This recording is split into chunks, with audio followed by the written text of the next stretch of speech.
Amanda and I walk along the bayside, tearing into our foil-wrapped burritos from a nearby food truck. You could have chosen anywhere in Maple Bay. Cost was not a determining factor.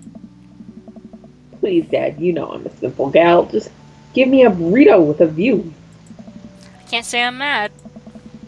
Amanda and I sit on a patch of grass and watch ships sail lazily through the bay.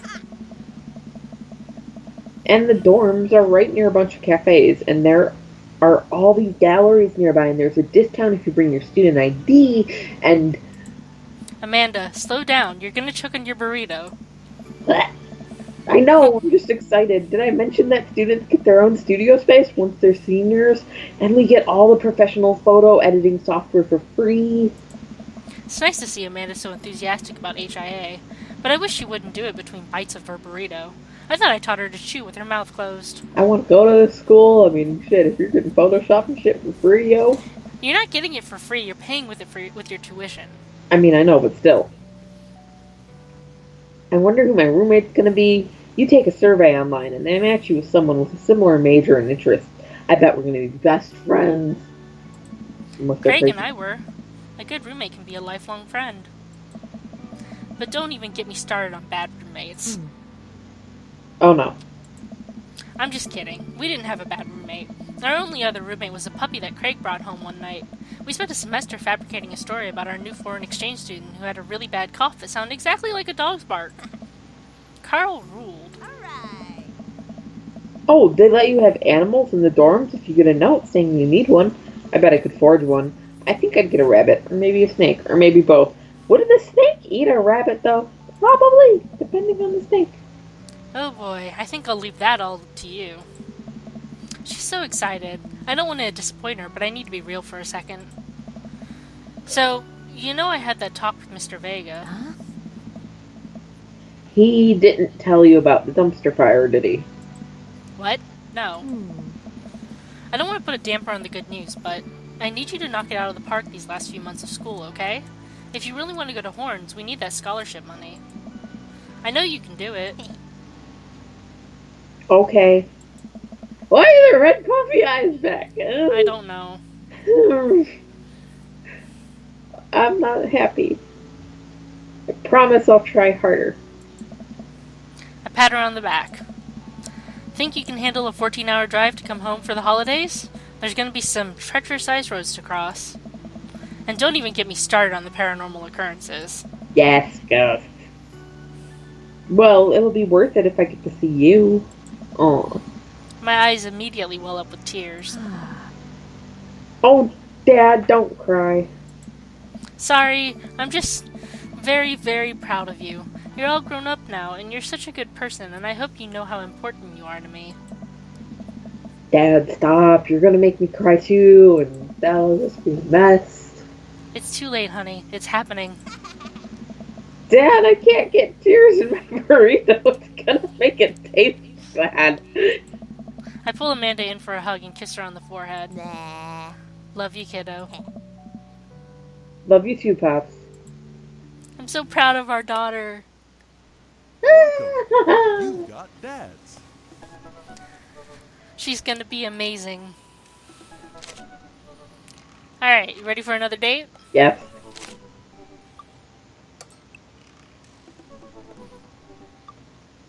Why message other dads? You can just message Matt. Yep. Forever. Instead of messaging the guy, why don't I just walk over and grab some coffee? I'm feeling really sluggish today anyway. Amanda! Ah. Amanda sticks her head out of the room. Father! Wanna go to the coffee spoon? Oh, so you get called cool once, and now you're the cool dad who hangs out at coffee shops and listens to neo jazz and stuff? Amanda! Are you gonna bring your laptop and your leather-bound journal so you can work on your poetry anthology? I feel like I am being personally attacked. Look, honey, do you want me to buy you coffee or not? Let me grab my laptop and my leather-bound journal. I'm feeling a little less attacked. Amanda and I make the short walk over to the coffee spoon. The place is quiet today. Just a few people hanging out and reading books in the cozy little nooks. I walk up to the counter and see a familiar, pierced face. Hey, you were the dude I yelled at a bunch the other night. Ugh. Amanda cast a slideway glance at me. He tried to sell me shirts. And who might you be, Miss? This is my daughter, Amanda, the person I am a father to and am very protective of. An honor to what is English? I can't speak. What? An honor to make your acquaintance. My name is Pablo. Did I mention that I make witch house music? I wouldn't call witch house music, but okay. Aww. A piercing blow to my ego, though not one that will dissuade my need to impress you. At least At least he's honest. My innate dad senses tingle. I am overwhelmed with fatherly protective energy. I must do something to protect my child. For your preparation. Let's not go with taken. Okay. I would say change the subject. Anyways, Pablo, I didn't know you worked here. That was smooth. Yeah, man. Today's my first day, and Matt's still training me. Reese! Matt comes out from washing dishes in the back room to meet Amanda and I. He and I high five as cool people do. I need this game on my own computer. I want to play it while I am at Starbucks. I see you've met my newest employee. The way he's positioned, I know it's technically in the background, it looks like Matt has a flower in his hair. I know, it's so cute. I love it. At your service, although I'm only here until vacant... I want to stick with Veal, but I'll go with Vale. Vacant Vale starts their world tour. When's that? Vacant Vale, cross. Well, we have to put out a record first. Hey. Alright, Pablo, now what do we do with the customers again? Right, yes. Pablo clears his throat. Hello, good folk of Maple Bay. Can I interest you in a tasty caffeinated beverage? A smashing pumpkin spice latte, please. A classic. And you? Father John Misto? I was thinking decaf for cutie. It's the only one I recognize. Yeah, but I read somewhere we should keep the references obscure or something to impress him. Fine. I- Father John Misto, please. I'm just regurgitating advice I've seen. I'm determined to do this right. I figure, hey, if we don't fucking know it. That might be the worst pun I've ever heard. Hey, it's pure comedy. Yeah, puns are the highest form of comedy. Oh, I was making a joke off Father John Misty has an album called Pure Comedy, and the drink is named after Father John Misty. So I was... yeah, never mind. Coming right up. Pablo gets to work making our drinks while Matt observes him. Hey. He'll get the hang of it. For as goofy of a dude as he is, kid works hard. Hey man, that concert was a lot of fun. We should hang out again. Hell yeah. Hey. Hecky. I'm actually going to be done training Pablo in a couple hours and was going to I almost read was going to record shopping. That would be dull. We're just going to go record shopping. Want to come along? Absolutely. Pablo brings us our drinks and Amanda buries herself in her laptop. I spend my time sipping my drink and cracking jokes with Matt. Last time we hung out, he told me that he had trouble hanging out with other people, but for some reason he and I can talk and joke like old buds. It's weird. I feel really comfortable around him. It's true love. Once Matt feels comfortable leaving Pablo on his own, I say goodbye to Amanda and we start walking to the record store. Oh. Have you ever been here before? No. I mean, we have a record player still sitting in the living room, but all I have are 2 copies of Frampton Comes Alive. Oh, this should be fun then. We're going to find you some good stuff. The walls of the store are packed with posters, artwork, stickers, and records. A few people mill around, flipping through milk crates of albums. Some indie band is playing through the speakers. It's a nice vibe. So, Why do people still buy records? Isn't it kinda outdated at this point? Hey. I really want a record player, actually. Hmm. There's a lot of people who will try to tell you that vinyl sounds warmer or more true to the artist's intent, but I really think it's just nice to collect records. Hey. It's cool that in this day and age we have just about every song ever created available instantaneously on our phone. But there's something about holding an album and getting to see the artwork in your hands that I'll always love. I have a My Chemical Romance vinyl, actually. Nice. A friend gave it to me. And I have absolutely no record player to play it on.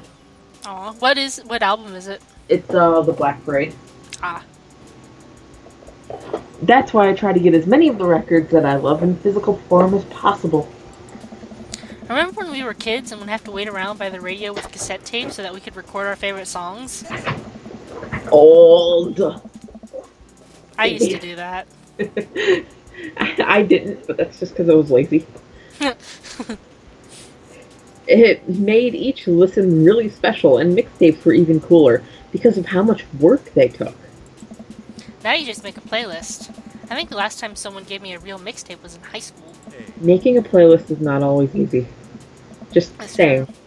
As someone who has made several, it's not always easy. I look around the multi-level record store and spot some genres. Future wave, jungle, anarcho-punk, nunsploitation. I have no idea where to even start. I think that was nunsploitation, like exploitation. Okay. Man, this is a little overwhelming. Hey. Here, let me help you find something you might like. If you were a milkshake, what would your flavor be?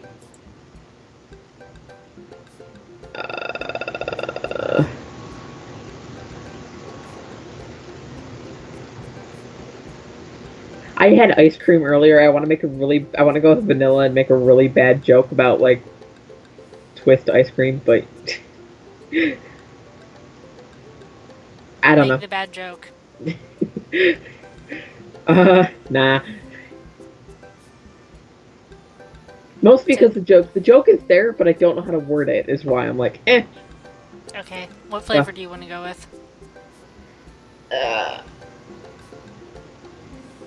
I don't know. Do you want me to roll dice? Nah, let's go with strawberry. Okay. Hey. If you could only buy one type of candle scent for the rest of your life, what would it be? My time has come. They all look like they would smell like soap. No, wait. I would say Power Violence Cherry Blossom. Okay. That one looks like it. Just saying, just my knowledge of candle scents, that one actually looks like it would smell like something that's not detergent. What's your favorite candle scent? Mine's honeydew melon. Mine is usually it's like spruce or balsamic something or whatever, but basically that pine scent. Mm-hmm. I mostly get it around Christmas because that's the only time they really make it. Yeah. I'm sad. What's your favorite ambient sound? Balsam. That's what it is. Balsamic. Jesus Christ. Star Trek Bridge Ambient. I have literally found... I have somewhere like an hour-long video where it's just the bridge noise. Mm-hmm. From, I think I have the original series and the new movies. And that's what I go with. I don't watch Star Trek. Okay. What's your dream vacation spot? Inside an active volcano. I would never live inside an active volcano. I I would would- die. Right? Hey, I'm sorry, I'm a whiny bitch in heat. No. Yeah. Realistically, there should be a Starbucks on that list for me. Literally where I spent my last vacation, pretty much. My backyard. Okay. What's your deepest, darkest fear? Forgetting things. Losing my memory is my deepest, darkest fear. And guess what I'm losing? My memory. Yeah. Yay, mental illness. Ah.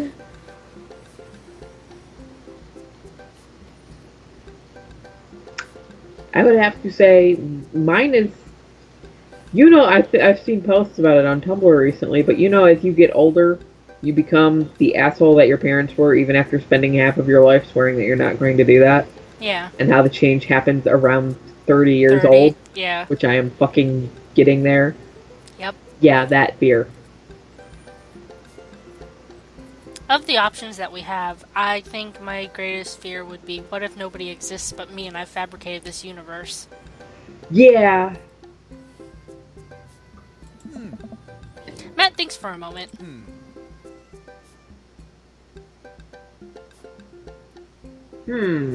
Huh? Oh, I know just the thing. Hey. Matt runs to the other end of the store and returns holding a record behind his back. He shows it to me. This is How to Be a Human Being by Glass Animals. That sounds like something I would actually like. Their first album is fire, but they kind of tried out some different stuff on this one, and I can respect that. It's really good. I think you'll like it a lot. Whoa, dude. Thanks for the recommendation. Yeah, sounds great.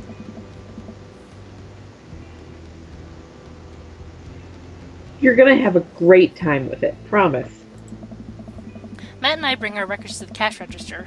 A young girl with a septum ring and a buzz cut stands behind the counter with one earbud in. Sounds like an OC I made once. Usual stuff today, Matt? Oh! Just some light pickups. Matt places 3 albums on the counter. Swear I'm Good at This by Diet Sig, Forever by Mystery Skulls, and Greatest Hits by Rainbow Drive. Tight. The cashier rings Matt up and hands it back his albums in a bag. She stares at me suspiciously. Why am I suspicious? Who's the nerd? Oh. That nerd is my boyfriend, Reese. Reese, this beacon of human charm is Molly. I got kicked out of art school for destroying my paintings at the end of every critique. Lovely to meet you. Why is that something you just randomly share? I think it's a cool fact. I mean, it is a cool fact. If it was like one of those, hey, you have to share one factoid about yourself, that would be like my thing to share. Yeah. But to first meet someone, and they're like, hey, yeah, I wrecked all my shit because I could. Okay? That's good. I help, I can't breathe. Anyway, Matt, is the open mic night still on? Hey.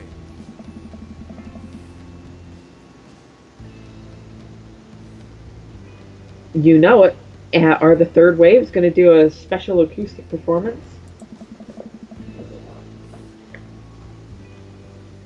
I might see if I can get a few of the girls together. There's an open mic night going on? Hey.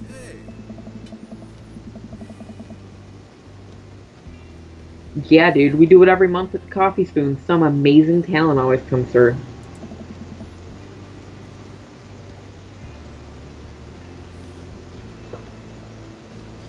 Got a flyer for it right there. You and Amanda should come by that night. Matt blushes. I mean, if you're not doing anything. Will Vacant Veil be playing? If only. I finish paying for my record and we head out of the store. Man, what a trip down memory lane. I haven't been in a record shop like that since Vans had shag carpeting. Now that you mention it, isn't it strange to think of all those weird little musical memories? How do you mean? Well, I think music is a very time and place sort of thing. A song is important to me, but only in that I think it sounds good. But where I was and what I was doing when I listened to it. For some reason, reading that, it made absolutely no sense to my brain. There's music that reminds me of exes, of struggling through school, of being so poor that I didn't know where my next meal was coming from. Hey.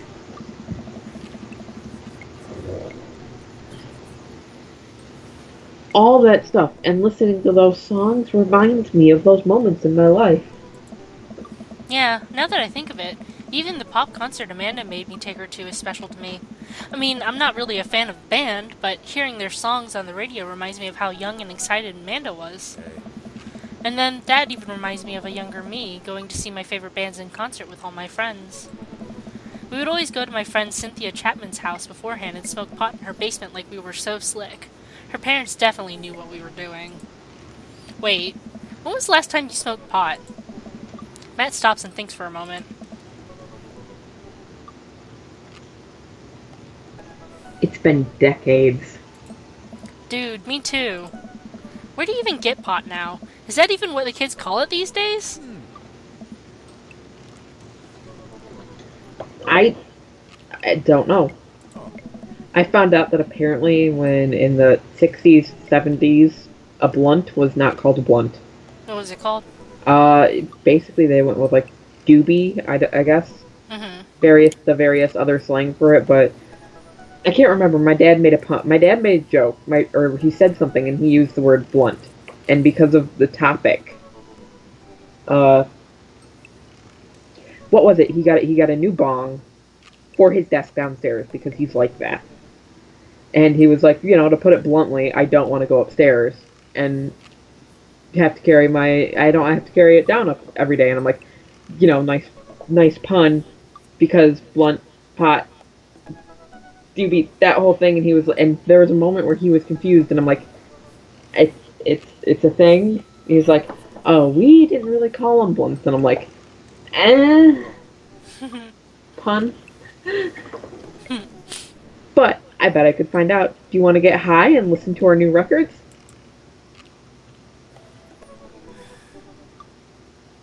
I mean, it's funnier when we do go to it because I've already read that route. So yeah, why not? But don't do drugs, kids. Matt pulls out his phone and starts texting. Hey. After a few minutes, he looks up and smiles at me. Yeah, sounds great. Molly's got a hookup. It says to meet in an alley near the coffee shop.